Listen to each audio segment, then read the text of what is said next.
Welcome to Egoverse, AI-driven universes for every ego, a theory, authored by Houssein Ben Amor.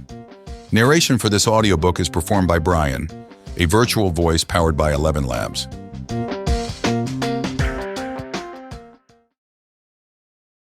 There is something at work in my soul which I do not understand. Mary Shelley, Frankenstein, 1818. 1. Into the Egoverse. A very short story about perception.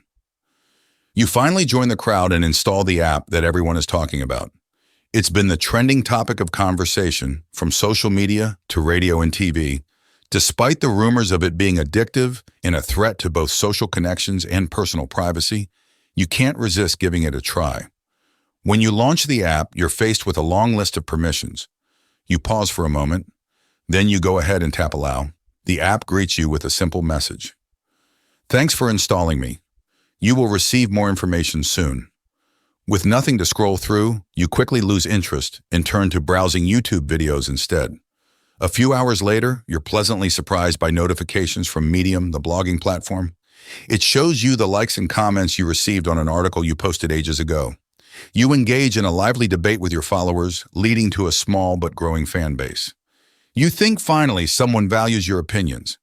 As you continue interacting with your followers on X, former Twitter, and LinkedIn, your popularity grows, as do your sense of happiness and fulfillment. Months later, a publishing house comes across your online presence and contacts you via WhatsApp. They express interest in your ideas, something you could never have imagined. After negotiating a contract, you begin editing. The resulting ebook is published on Kindle and gets a lot of attention, and the royalties start rolling into your online bank account. To celebrate, you host a virtual book signing party via Zoom. Meanwhile, your book continues to flourish and is converted into an audiobook and translated into other languages.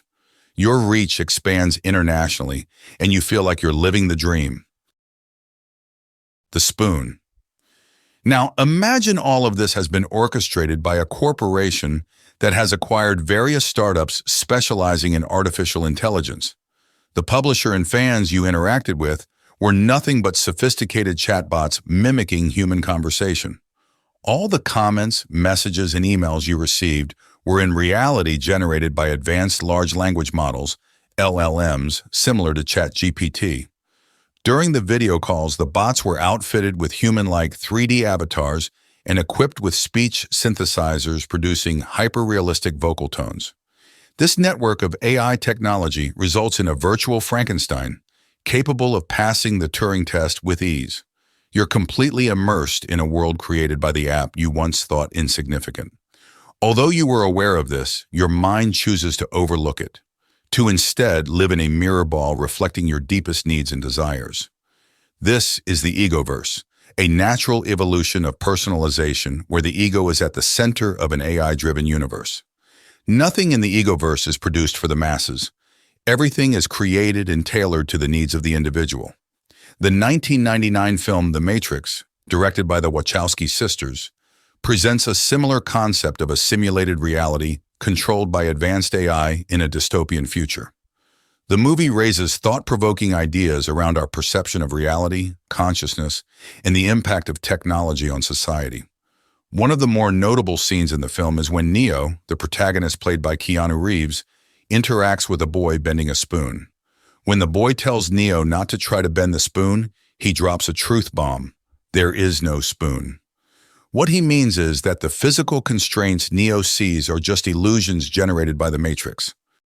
Imagine playing a video game where the walls of a maze seem impenetrable, blocking your path. When you discover a cheat code that allows you to pass through the walls, you realize that those barriers were never really there. They were just part of the game, designed to challenge you. Similarly, in the Matrix, what Neo perceives as physical limitations are merely coded constraints that can be bypassed once he learns to see and manipulate the code of the Matrix itself. True freedom comes from realizing this. The spoon symbolizes the false boundaries that kept him from understanding the true nature of the world. The spoon can also be interpreted as a symbol of our reliance on digital illusions, much like our dependence on a simple spoon as a necessary tool in the vital and daily activity of eating. Of course, without any scientific basis, the concept of the Matrix remains a purely fictional assumption, much like the hidden world of Harry Potter. However, the Egoverse has strong roots grounded in reality, as we will discover throughout this book. The purple pill. We assume that people with access to the internet, 2/3 of the world's population in 2023, have satisfied their basic needs for food, shelter, and safety. Next would be to climb Maslow's pyramid to satisfy their psychological needs for prestige and accomplishment. Social media platforms like Instagram and LinkedIn give us a space to fulfill these mid-level needs. Receiving likes and comments on social media increases our sense of belonging, recognition, and self-esteem. The tendency to seek recognition through these platforms may begin early in life. Studies show nearly half of U.S. teens delete posts that don't get the number of likes they expect, and the same number feel bad about themselves when they don't get any. The Egoverse is the next level of dependency, satisfying the highest need on Maslow's pyramid: self-realization. Self-realization can be defined as a person's need to reach their full potential, commonly expressed in creative activities. Returning to the short story, in real life, achieving quick success as a writer can be hindered by various obstacles, including competition from others with similar ideas and talents. The book publishing industry notes that an author's chances of publication are incredibly low. In your own Egoverse, however, competition is simulated through AI-adapted challenges that end with appropriate and unexpected rewards. Variations on these rewards is a necessary tool to hook users. The Egoverse leverages that principle, already heavily utilized by social media, to deliver the perfect dose of dopamine. In the Egoverse, AI operates based on the data it has discreetly collected on your desires and aspirations. The 2020 docudrama, The Social Dilemma, reveals this in great detail. Your boredom can be detected by analyzing patterns in your digital interactions, such as the frequency and duration of your engagement with content, changes in your online behavior, and sentiment analysis of your communications. For example, if you start skipping through videos faster than usual, spend less time on apps you used to enjoy, or your messages reflect a lack of enthusiasm, the AI might infer boredom. Knowing you so well is then used to generate new scenarios tailored to your preferences, ensuring a high level of engagement from you. In essence, your life becomes an endless TV series of experiential roles. You can be a digital form of Charli D'Amelio and grow a large TikTok fan base. You can be Malala and virtually fight for women's rights. You can be Pablo Neruda and win a virtual Nobel Prize. All of this happens through your trusted, everyday communication apps, like WhatsApp, TikTok, and YouTube, encapsulating you in your own isolated Egoverse.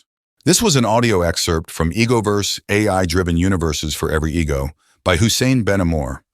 The book is now available in various formats on Amazon and other platforms. For more details, visit egoverse.site.